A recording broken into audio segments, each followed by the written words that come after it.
welcome back to my channel. My name is Kendra and today I'm going to be doing my March wrap-up. I had a pretty slow month with my reading and honestly I did not read really that many great books. They were all pretty low rating. I only had one 5-star for the whole entire month. And first I'm going to go through all of the stats. I ended up reading only 5 books and I DNF'd 1 book, and that is a total of 1,584 pages that I read. I read 4 physical books and 1 ebook. I read 4 of my own books and 1 Kindle Unlimited book. They were all female authors. They were all adult books. I read 3 romance, 1 contemporary, and 1 thriller, and then the star ratings I have is 0 1 stars, 3 2 stars, 1 3 star, 0 4 stars, and 1 5 star. So like I said, I didn't read that many great books, so that could be why I didn't read that much, but also with everything that was going on, just really slowed down my reading. So let's go through all the books that I read for the month. First, I want to talk about the DNF that I had, and it is Wolf Song by TJ Klune. I just did not like the writing style of this book. The writing just felt really choppy and I just really could not get into reading this one, so I ended up just putting it down and I don't think I'll be continuing reading this book or the series. The next book that I want to talk about is Born Darkly by Trisha Wolfe, and this is the first book in the Darkly Madly duet, and I give this book 2 stars. And this is about London. She is a criminal psychologist and she helps rehabilitate convicted felons, and her new patient is Grayson, and he is a convicted serial killer. And the more that they meet up, she knows that he is all wrong for her, but yet she can't stay away from him. So I really like the concept of this book. I thought it was very interesting that a psychologist was going to fall in love with a convicted serial killer. I found that part very fascinating of this book. However, the book went into a totally different direction about halfway through, and it's just something that I am not interested in and I did not like.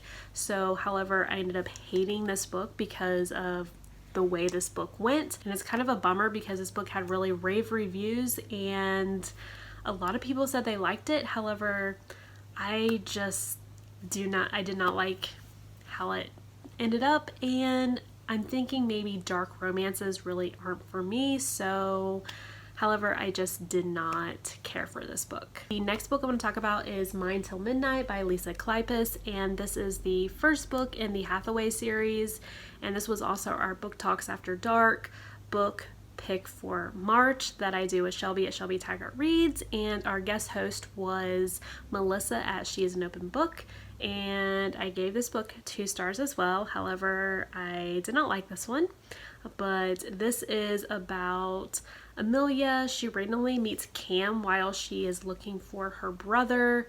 Her brother is always disappearing and he's always drunk because his fiance died and he just can't get over her.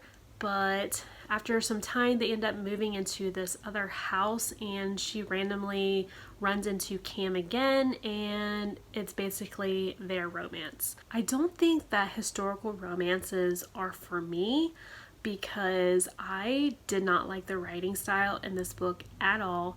It was very old-fashioned and it made me think of a classic, and I'm not really into reading classics either, so I don't know if all historical romances are written like this or if it was just this particular series or this particular author. I don't know.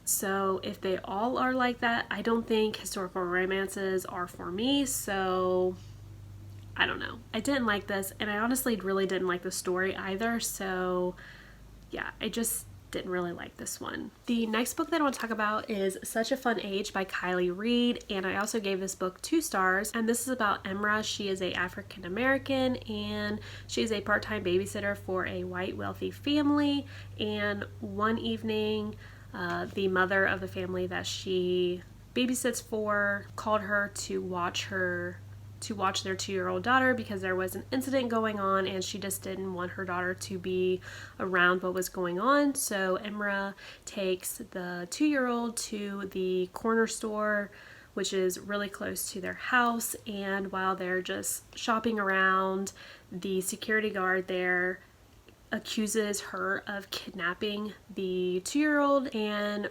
while this is happening, someone ends up videotaping the whole entire scene of what was going on, and these videos end up getting leaked, and the mother of the daughter, some secrets are revealed. At the very beginning of this book, I was very interested in the concept of the book. However, as the story went on, I just started losing interest in the whole book, and I just felt like Imra was very, very indecisive.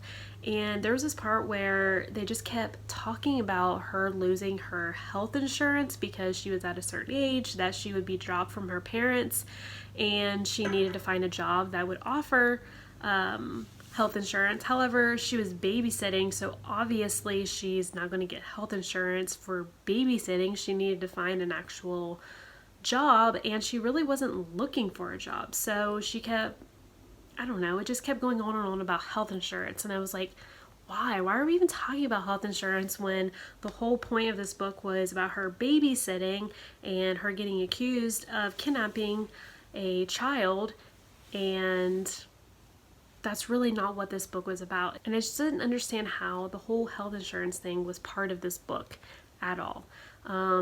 And then the mother of the children, I couldn't stand her because she only cared for her younger daughter. She really didn't care about her older daughter at all. I just didn't like her because she was a super unlikable character, and I can't stand that.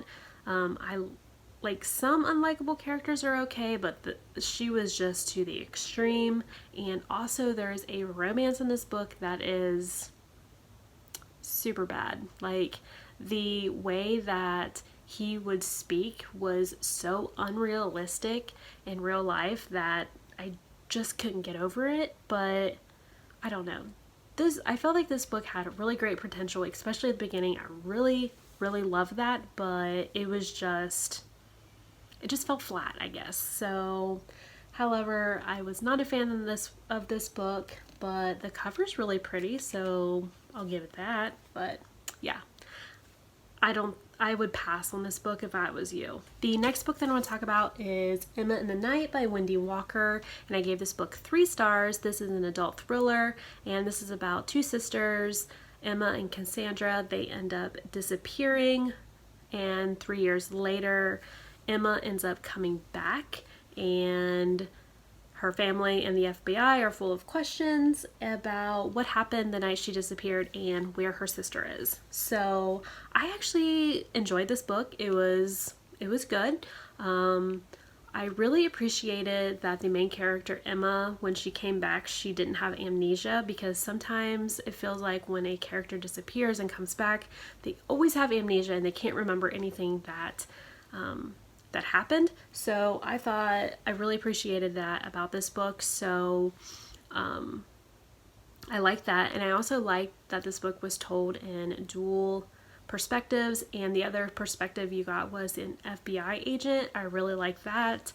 But I mean, there wasn't anything wrong about this book. It didn't really bring anything new to the table, but it was a good read, so I enjoyed what I did read of this book. And the last book that I want to talk about is The Bromance Book Club by Alyssa K. Adams. This is the first book in the Bromance Book Club series, and I gave this book 5 stars. I really, really enjoyed this one. And this is about Gavin. He is a pro baseball player, and he is recently separated from his wife Thea, and Thea has been faking the big O pretty much their whole entire marriage, and Gavin will do anything to get her back.